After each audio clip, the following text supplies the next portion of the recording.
नमस्कार मनोज जी, मैं अरविंद सागर जलवा टाइम्स से ब्यूरो चीफ दिल्ली।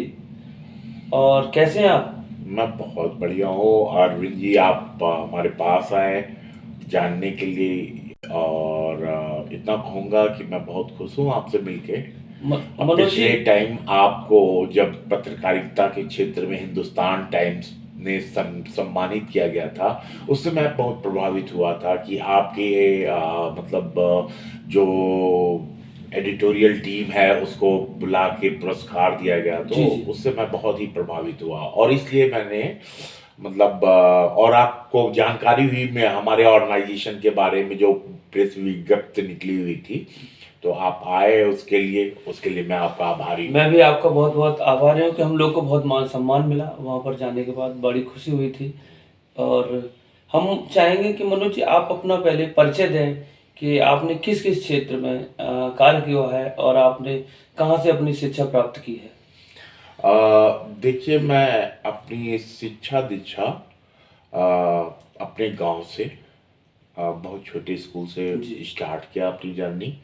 लेकिन स्टूडेंट एक्सचेंज प्रोग्राम के जरिए फॉरेन भी गया पढ़ने के लिए, जी जी। और एमबीए किया एमआईएम से, और आईएम अहमदाबाद से डीबी किया हुआ जी है। जी। और मैं कंपैरेटिव रिलीजन में काफ़ी कुछ नॉलेज रखता हूँ। जी जी। तो मनोज जी हमारा एक सवाल है कि आज जो जिस तरीके से देश के हालात हैं और विश्व में भी जिस तरीके से जो चल रहा है, हम एक बात करेंगे कि पड़ोसी देश है बांग्लादेश, उसको किस तरीके से देखते हैं, जो जिस तरीके से वहाँ जो हालात हैं आज, उसके बारे में कुछ एक चर्चा करेंगे। इसको मैं बहुत ही अरविंद जी, इसको मैं बहुत ही अलग तरीके से जी देखता जी हूँ। जी। आप यूं समझिए कि ईसा पूर्व 350 ईस्वी पूर्व, जीसस के आने के पहले हमारे वहाँ एक चाणक्य आचार्य हुआ करते थे तक्षशिला में। तक्षशिला में, जी जी। तक्षशिला में उन्होंने एक बहुत बड़ी बात की थी। यवनों, उन्होंने जो फॉरेन इन्वेडर्स आए थे उसके विरुद्ध जाके सेंट्रल अथॉरिटी जो थी उस समय, पाटलिपुत्र, धनानंद उसके जी राजा जी थे, जी जी। उनको जाके एक बहुत बड़ी बात कही थी जी कि धनानंद, शिक्षक सामान्य नहीं होता। माँ अगर बच्चे बच्चा अगर माँ के गोद में खेलता है तो एक शिक्षक के गोद में विनाश और विकास दोनों ही। दोनों ही जी जी। खेलते हैं। खेलते हैं बिल्कुल। शिक्षक के हाथ में है कि मनुष्य को विनाश के पथ पे ले जाए या या विकास। विकास के पथ पे। जी जी। आज का जो बांग्लादेश का परिदृश्य देख रहा हूं मैं, वहां आंदोलन हो रहा है। जी जी। और आंदोलन में आप देखेंगे कि आंदोलन को लीड करने वाले प्रोफेसर्स हैं। जी। वो किस तरीके से है?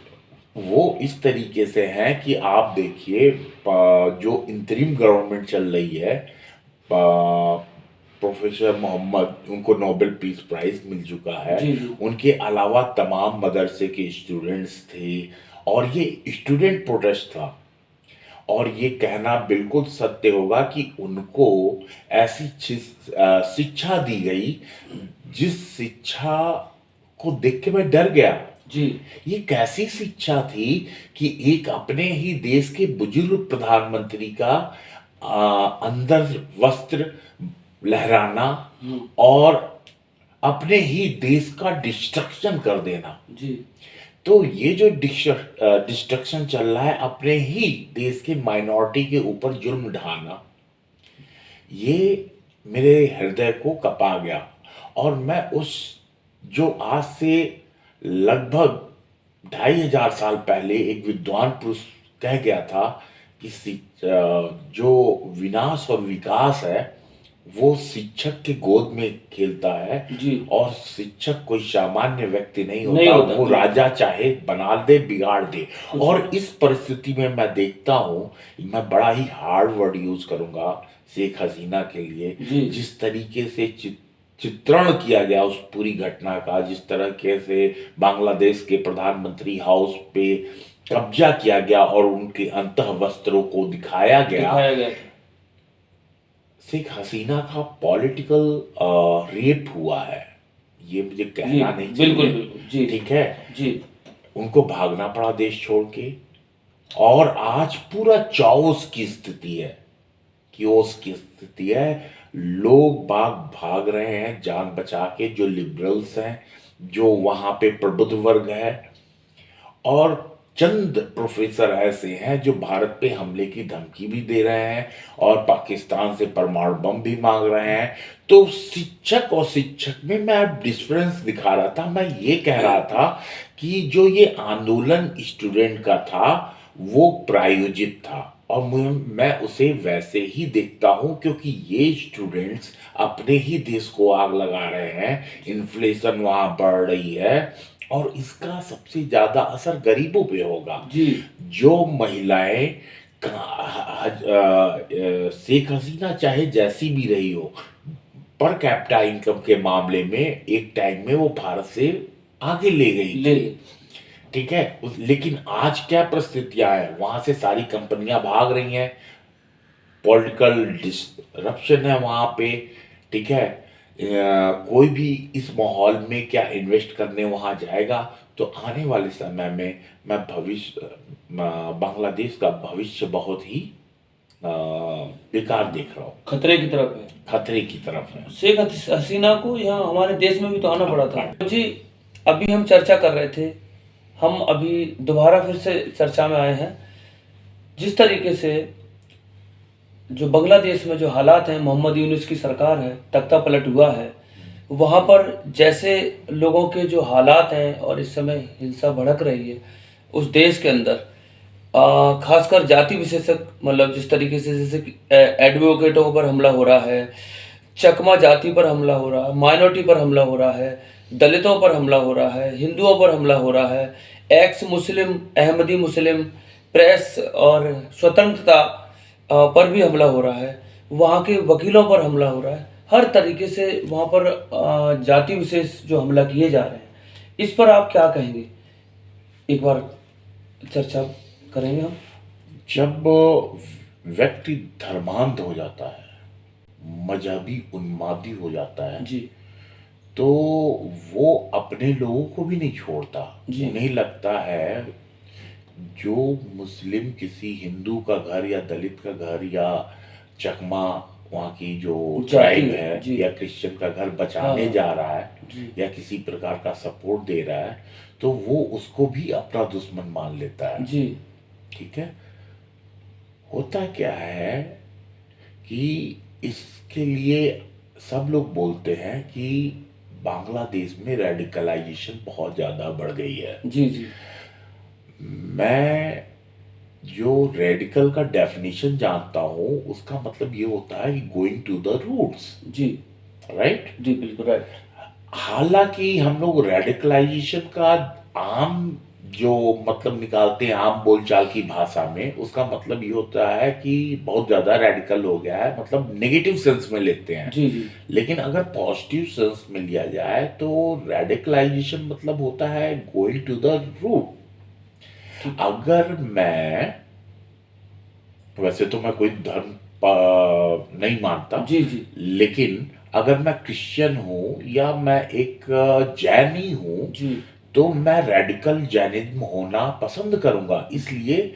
और हो सकता है कि मैं चीटी पे पाँव भी ना रखूं, जी, जी, राइट। जी, radical means going to the fundamentals. जी, तो सबसे पहले ये चेक करना पड़ेगा कि जो मुस्लिम वर्ग में प्रबुद्ध वर्ग है, जो उनके लीडर्स हैं, लीडर्स हैं। कि क्या कुछ ऐसा है जिससे दिक्कतें पैदा हो सकती हाँ हैं। जी, हाँ जी। समय समय पे आपको पता होगा सती प्रथा हमारे वहां एक वो था जिसके खिलाफ मुहिम चला, और आज हिंदू में नहीं होता, नहीं होता, हाँ, राइट। चला था पहले। जी, हाँ, वैसे ही अगर कहीं कोई दिक्कत है तो उसका मूल्यांकन हो, और उससे उनके लीडर्स की ये वो है कि अपने जो मासेज है, समाज है, उसको ठीक करें। जी, ठीक। हैविंग सेड दैट, जब कोई व्यक्ति कहता है कि यूज करता है रिलीजियस टॉलरेंस, तो मुझे बहुत बुरा लगता लगता है। है। आप कौन होते हैं किसी को टॉलरेट करने वाले? आप या तो मुझे रेस्पेक्ट कर सकते हैं मेरे रिलीजन का, या मुझे एक्सेप्ट कर सकते एक्सेप्ट हैं। कर सकते, हाँ जी, राइट? बिल्कुल राइट। टॉलरेंट सही नहीं है। टॉलरेंट वर्ड मतलब, हाँ, अरे आप में गंदगी है लेकिन मैं आपको टॉलरेट कर रहा कर हूँ, रहा हूँ। आपसे बात कर रहा हूँ, ये बहुत बुरी बात है। बहुत बुरी है, बुरी है, हाँ, बिल्कुल बुरी है। हाँ। तो मैं ये कहना चाहता हूँ कि ये जो हो रहा है, जो चल रहा है जो जिस तरह चल से, रहा है जिस तरीके का, वो एक दिन का प्लानिंग नहीं होगा।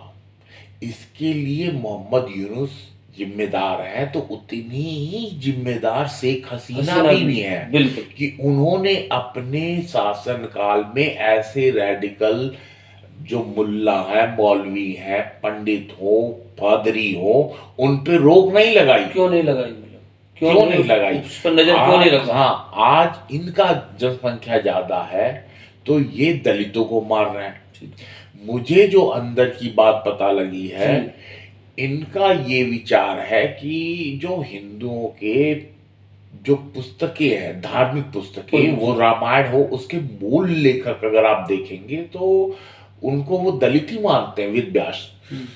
रामायण हो गया वाल्मीकि, वाल्मीकि जी। पाणिनि का आप उठा लीजिए, तमाम सारी क्योंकि जो शूद्र मतलब लगाते हैं service class, service class, service class शूद्र है, एडवोकेट शूद्र है, क्योंकि वो सर्विसेज का काम करता है, राइट? बिल्कुल। प्राचीन भारत में। जी। तो वो लोगों ने जो मूल लेखक हिंदुओं का दिया, वो इनको दिया, दलितों का ही दिया हुआ है, और इसके वजह से दलितों के ऊपर अत्याचार ज्यादा बढ़ गया है।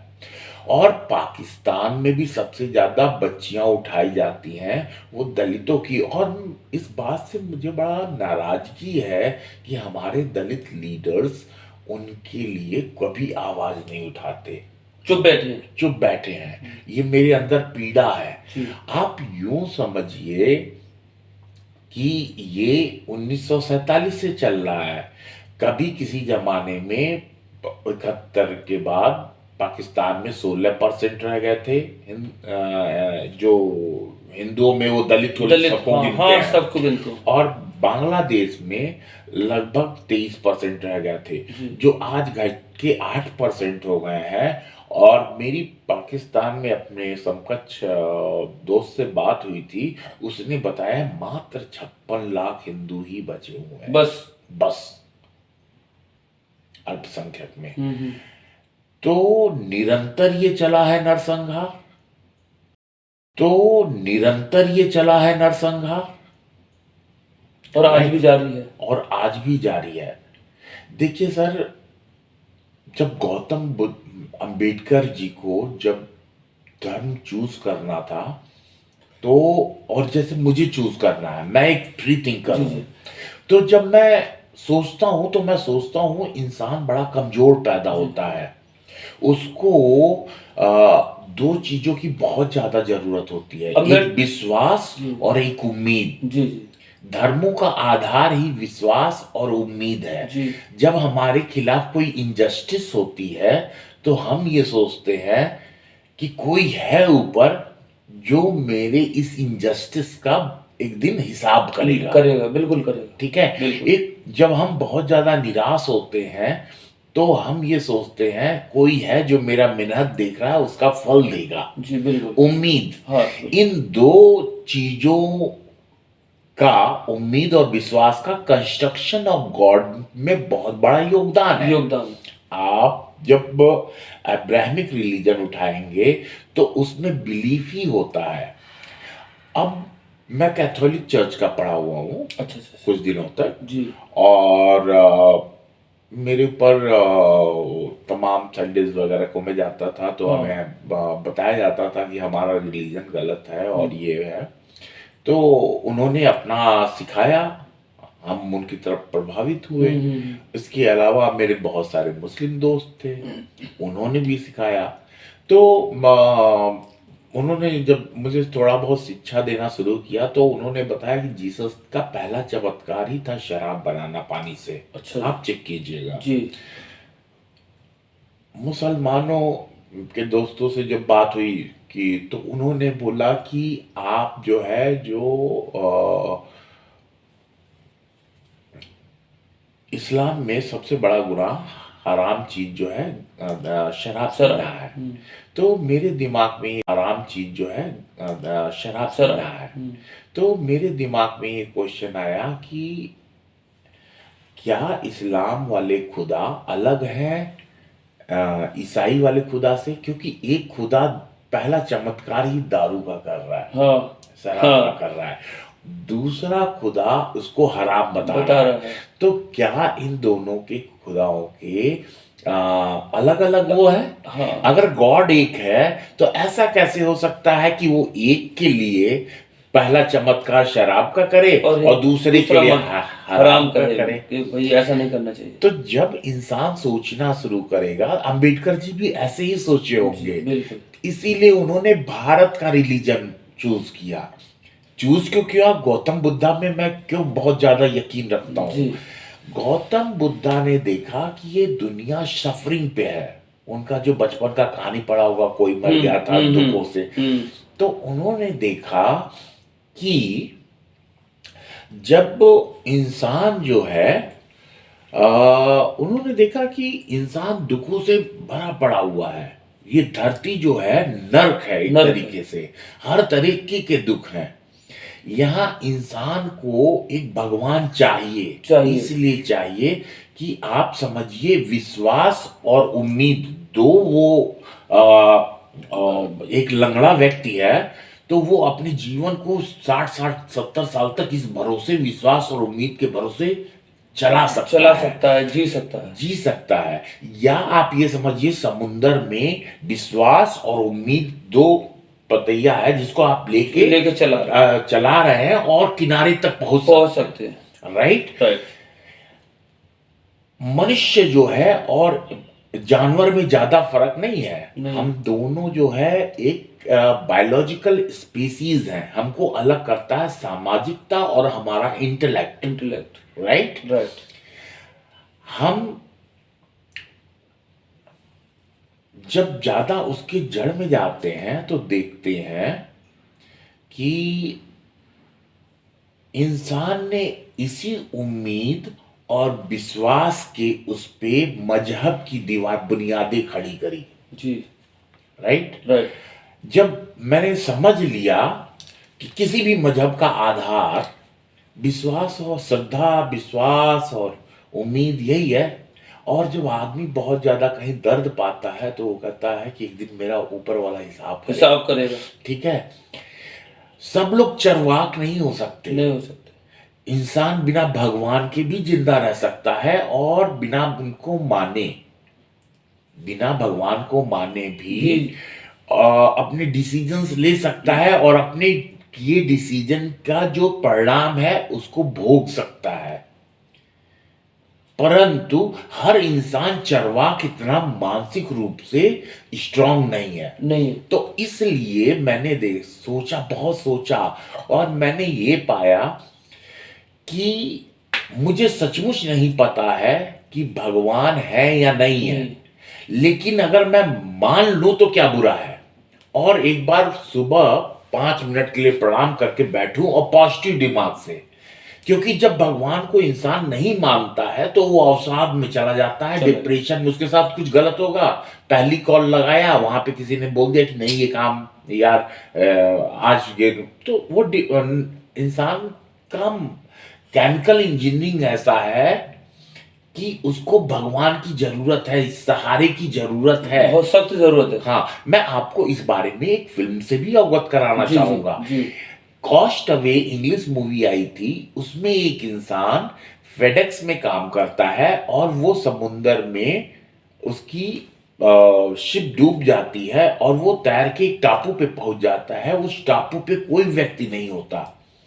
तो वो व्यक्ति जो है उस टापू पे कितने दिन अकेले सरवाइव कर पाता? तो वहां पे वो था फेडेक्स का एक फुटबॉल जो है वो तैरते हुए आ जाता। तो उस फुटबॉल पे वो इंसान बनाता है, उससे रोज बात करता है, उसको दोस्त बनाता है, उसको मारता भी है, उससे बात भी करता है, उससे खेलता भी उसके उससे साथ। उसके साथ इस तरीके से अपना 16 साल टाइम काट लेता काट है। लेता है। और काट के जब वो जाता है अमेरिका वापस, तो वो देखता है उसकी बीबी ने अलग शादी कर रखी है हाँ, और उसका परिवार अब उसको सब पहचानता नहीं है। इनकार कर दिया पहचानने से। ठीक। तो जिनकी वजह से उसने 16 साल काटा, काटा। वो माया, इसी दुनिया को माया कहा गया माया है, कहा गया। जिसको गौतम बुद्ध ने भी बहुत कायदे से कायदे से समझाया है। समझाया था, हाँ। राइट। तो मैं ये कहता हूं कि जब आप कहते हैं कि हमारे वहाँ एक आई हुआ करती थी, आई जो है वो एक पत्थर की मूर्ति रखती थी, उसको ठाकुर जी कहती अच्छा थी। अच्छा अच्छा, और जी जी। उसको वो बिना अपना भगवान मानती थी। उसको भगवान मानती थी, उनसे बातें करती थी, उनसे उनका इमोशनल कनेक्ट था। उनके लिए पहले चाय बन रहा घर में तो सबसे उनको पहले देना। उनको चाय देना, और खाना बन रहा सबसे पहले खाया आज भी लोगों ना। के अंदर है कि हाँ, भोग लगाते हाँ हैं। भोग लगाते हैं। जी जी।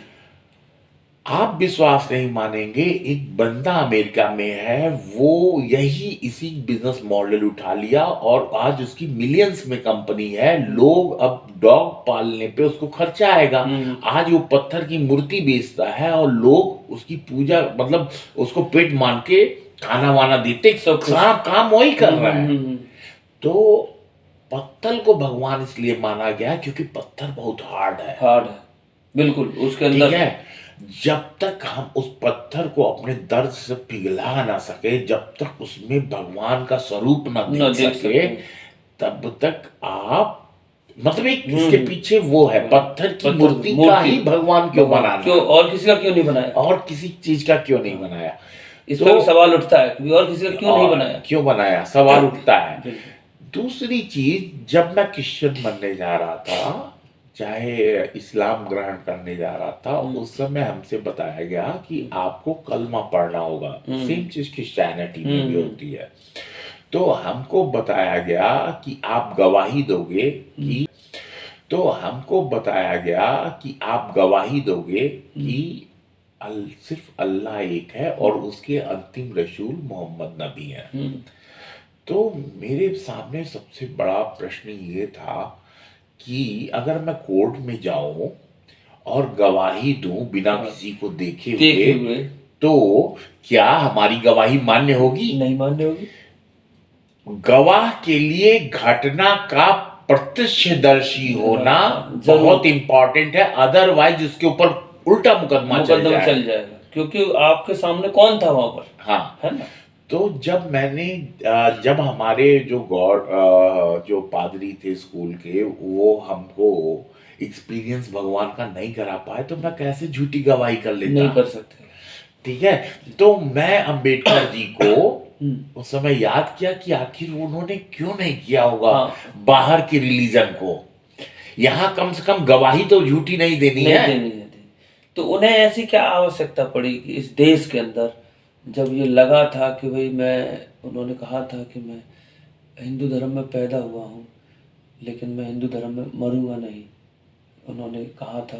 लेकिन उन्हें ऐसा क्या क्या दिखा और क्या उसके अंदर ऐसी कमियां दिखी कि जिस वजह से बौद्ध धर्म अपनाना पड़ा था? मैं बताता हूँ जी। आप तो ये मानेंगे कि हमारे इस पे जो मैग्नेस्नीज जो इंडिया का यात्रा किया, या जो होनसेंग आया, उन्होंने उस समय उनकी किताबों में कोई अत्याचार नहीं है। बाद के दिनों में जब इन्वेडर्स आ गए, इन्वेडर्स के आने के बाद हमारा समाज छिन्न भिन्न हो गया। छिन्न भिन्न होने के बाद हमारे लोगों में जो इन्वेडर्स थे, उनके सामने कि हम ऊंची जात के हैं, हम नीची जात के हैं, उनको दिखाना, ठीक है। और ये कुछ पूरा समाज गलत नहीं होता, कुछ ही लोग, हाँ, कुछ ब्राह्मणों की वजह से जिन्होंने वाकई अत्याचार किए, और ब्राह्मणों उन जिन्होंने अत्याचार किए उनको आगे आके माफी मांगनी चाहिए। मैं इस पक्ष में हूं। जिन दलितों के पूर्वजों के लिखे किताब को तुलसीदास ब्राह्मण थे, लेकिन रामायण लिखा वाल्मीकि वाल्मीकि जी के रीराइट अरे किया, हाँ प्रचार प्रसार ब्राह्मण ने किया, बिल्कुल उनकी रोजी रोटी खाए हाँ और उन्हीं पे अत्याचार किए। उनका तो तुम्हें पूजना चाहिए था। पूजना चाहिए तो हर समाज में कुरीति आ जाती है, और कुरीति आई, और मैं इसलिए क्यों फैन हो गया अंबेडकर साहब का या वीर सावरकर का। जी इन दोनों लोगों ने इसके खिलाफ आवाज उठाया, गलत के खिलाफ आवाज उठाया, और उन्होंने खुल के कहा कि अगर कहीं किसी किताब में गलत लिखा हुआ है तो उस किताब को जलाना चाहिए। हाँ अगर किसी किताब में उसको बदलना चाहिए, एटलीस्ट विचारधारा को तो सही करो कि भाई इस तरीके से।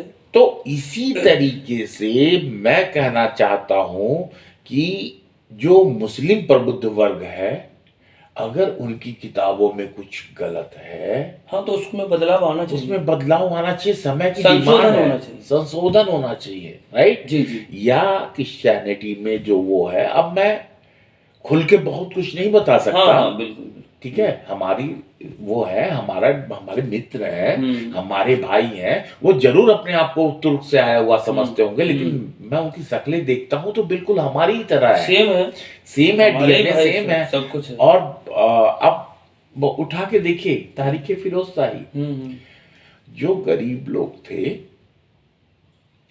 अगर जजिया नहीं दे पाते थे तो तारीख फिरोज शाही में, और मैं 50 दरबारनामा दिखा दूंगा आपको, दरबारनामा भिजवा दूंगा। उसमें है कि आपको जजिया जो कम दे रहा है उसका वो ऐसे नहीं दे सकता है, उसको हाथ फैला के रखना है, और जो शासक होगा वो खरोच के लेगा, और लेने के बाद उसके मुंह में थूक देगा, थूक लिखा हुआ थूकने का, और उसके कान में कलमा पढ़ा के उसको मुसलमान बनाएगा। 85% जो भारत में मुसलमान है पसमानदा है, धोबी है, सारी जातियां कंजड़ हैं, और भंगी है। भंगी कैसे हुए? भंगी आप मानिए ये क्षत्रिय और ब्राह्मण है, जो इनको बड़ी पनिशमेंट ये मिलती थी कि जब ये इस्लाम नहीं कबूल करते थे तो इनके ऊपर टॉयलेट सर पे रखवा के फेंकवाया जाता था। तो इन्होंने अपना यज्ञोपवीत भंग कर दिया, मतलब हम समाज से भंग नहीं, अब हमारा धर्म ही भंग हो गया। हाँ, तो वो भंगी बाद में कहलाए, ये जातियां शब्द। हाँ, और आपको नहीं पता होगा, हिंदू शब्द भी एक अपमानित करने के लिए शब्द है। इसका फर्ज जो पर्शियन लुगात है, मैं आपको उसका वो भेज दूंगा, आप उसमें डिस्क्रिप्शन में डाल दीजिएगा। उसमें हिंदू मतलब चोर, लुटेरा, काला, बेईमान, हारा हुआ, इस तरीके से। हाँ, क्योंकि जो आप अपने वहां देखिए, किसी दलित के पास जाइए, उसके पास एक गोत्र होगा। आप हो सकते हैं कि किसी भी कास्ट में हो, लेकिन सांडिल्य गोत्र भी हो सकते हैं, और हमारा जो गोत्र है सांडिल्य है। तो आपकी कास्ट हो सकती, पाल हो आप, हो सकता है कुछ और बिरादरी हो, और लेकिन हम आपस में भाई हैं, बिल्कुल। लेकिन आप सर्विस में चले गए, और लालच, ब्राह्मणों की लालच, हमारा लड़का कहीं, क्योंकि उस समय वर्ण व्यवस्था में ये था, जो जिस क्लास में जाएगा लड़ेगा तो क्षत्रिय बनेगा, और उसमें हमारे बच्चे, जो लालच है, उसने अपने बच्चे को बचपन से ही ब्राह्मण बना के रख दिया।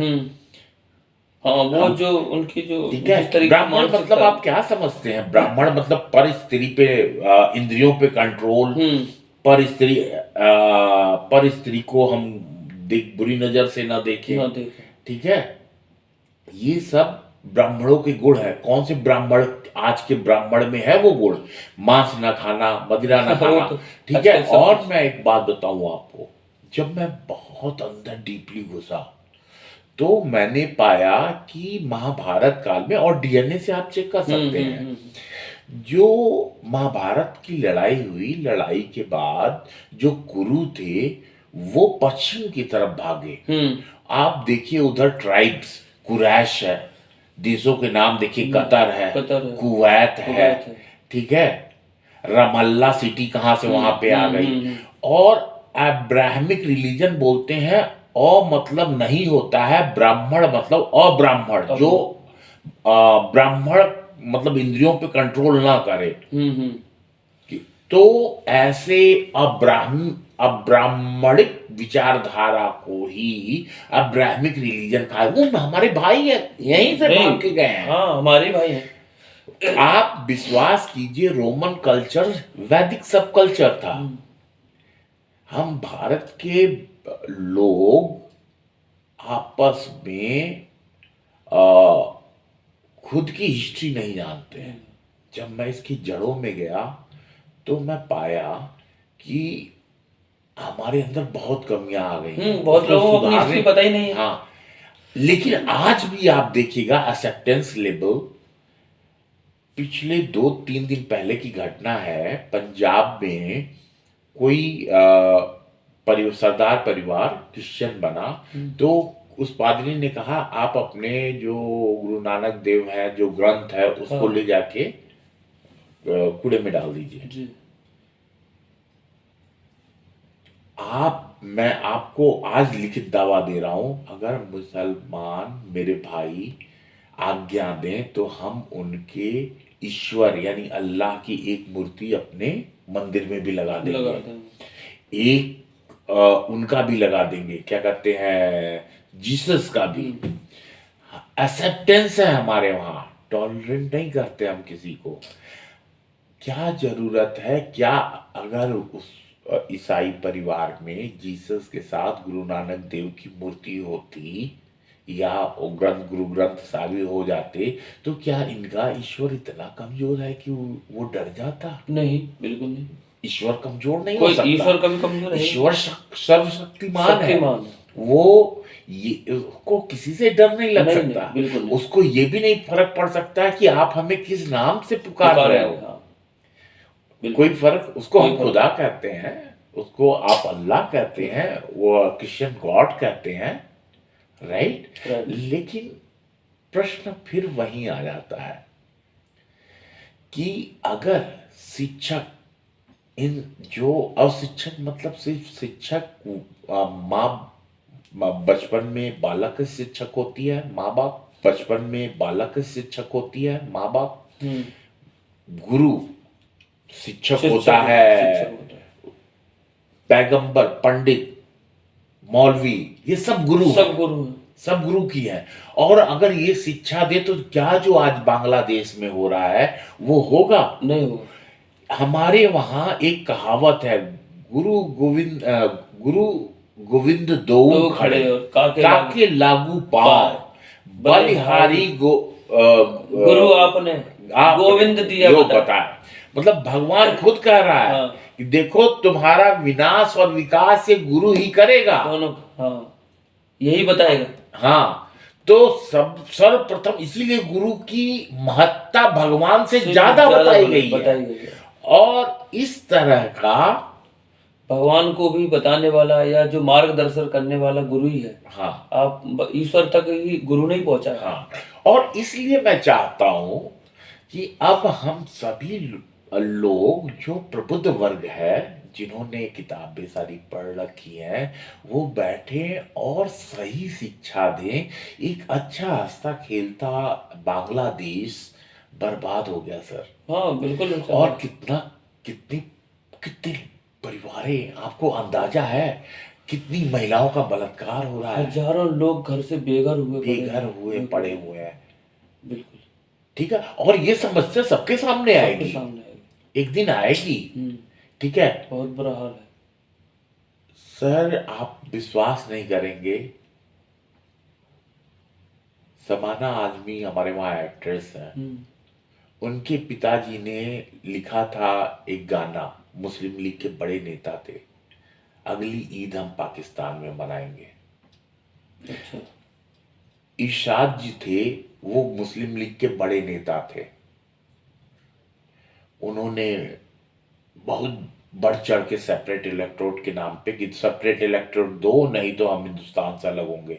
हिंदुस्तान से जब पाकिस्तान अलग हो गया तो ये लोग यहीं रह गए और ये लोग संविधान सभा में भी बैठ गए जाके। हम्म, अंबेडकर जी जितना बड़ा राष्ट्रवादी नेता ना भारत में पहले कभी था और ना होगा, क्योंकि उन्होंने तभी विरोध किया है। आप बीबीसी का इंटरव्यू देख लीजिए उनका, उन्होंने विरोध तब भी किया था। उन्होंने कहा जब दो भाइयों में बंटवारा होता है तो एक भाई, ऐसा नहीं हो सकता कि भाई बंटवारा लेने के बाद दूसरे भाई के घर में रहे, नहीं रह सकता। अन्यथा ये बंटवारा बेईमानी है। मानी जाएगी, हाँ बिल्कुल बिल्कुल।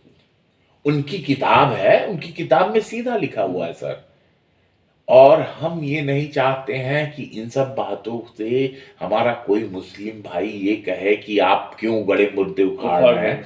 हम गड़े मुर्दे नहीं उखाड़ रहे हैं, हम ये बताना चाहते हैं कि आपको हमारे पूर्वजों ने ससम्मान अपनाया, तो अब आप ऐसा ना करें। जो हाँ। हमारे भाई वहां बच गए थे, जो जो जोगिंदर मंडल की वजह से रुक गए, जोगिंदर मंडल, जी जी जी, तो अब उनकी सुरक्षा की जिम्मेदारी आपकी है। हमने लियाकत पैक्ट में सुरक्षा की जिम्मेदारी आपकी ली। हम आपको विशेष अधिकार दे रहे हैं 30 और 29 का, 29 का 29 सब अनुच्छेद, जी ठीक है। इसमें क्या है, माइनॉरिटी की विशेष राइट।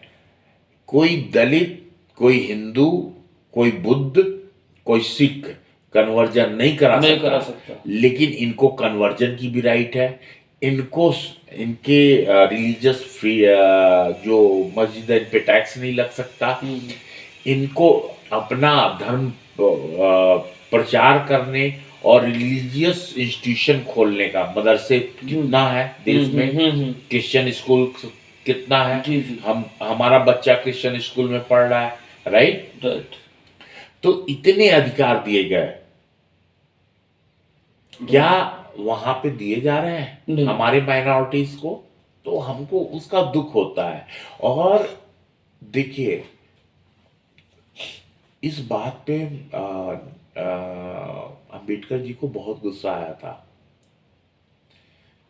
कि भाई अब वो कैसे माइनॉरिटी हो गए जो उन्होंने लड़ के किसी हिंदू और किसी सिख, किसी बुद्ध, किसी दलित ने तो इस देश का बंटवारे की बात नहीं करी थी, नहीं की थी।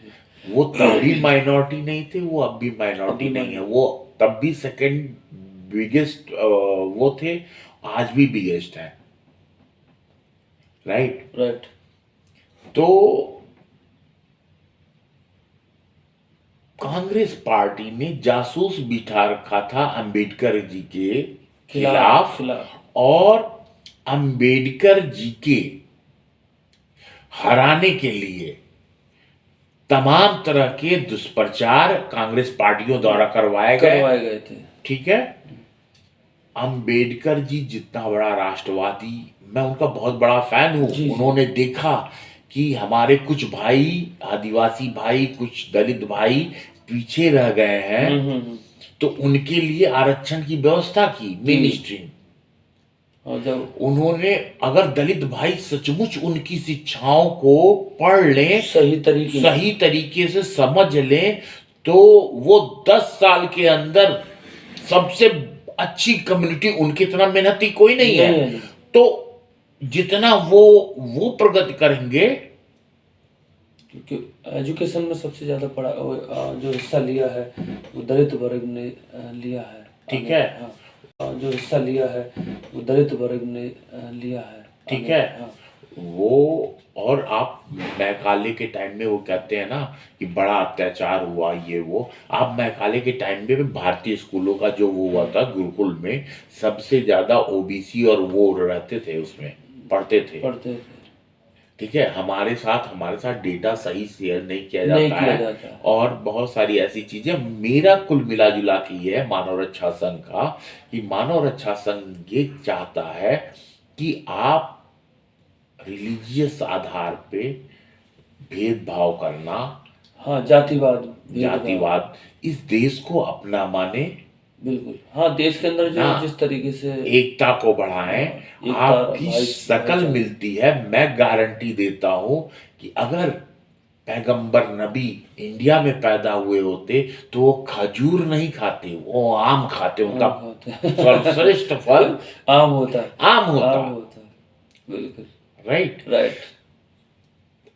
यहाँ पे ये मैंने क्यों मेरे दिमाग में आया क्योंकि हाँ, मेरा मित्र था दानिश अयाज। अच्छा, अच्छा। गुरु तो दानिश अयाज जो है उसको रोजा तोड़ना था उसके पिताजी को। तो वो लगा खोजने पूरे शहर में, मुझे बाइक पे बिठा के। खजूर ढूँढ। और मैं स्टूडेंट लाइफ में पूरे शहर में यार खजूर बढ़िया वाला, और चाहिए भी कौन सा, इजराइल वाला बढ़िया अच्छा, होगा। अच्छा, अच्छा। ठीक है। तो चलो भाई वो लेके आया। मैंने उससे छोटा सा प्रश्न किया, यार ये क्यों, तुम तो अपना फास्ट खोलना है, हाँ, हाँ, कुछ भी खा के। हाँ, हमारे हिंदुस्तान में फल तो सबसे बढ़िया आम है। हाँ, जी, जी। अगर उनके वहां नहीं होता है तो वो कभी आम खाए नहीं, उनके वहां खजूर होता था तो खजूर खाए। खजूर खाते। तो तुम्हें कौन सी मजबूरी है खजूर खाने खाने की। की, हाँ, क्योंकि हमारे देश के अंदर तो आम है सबसे ज़्यादा, है ना?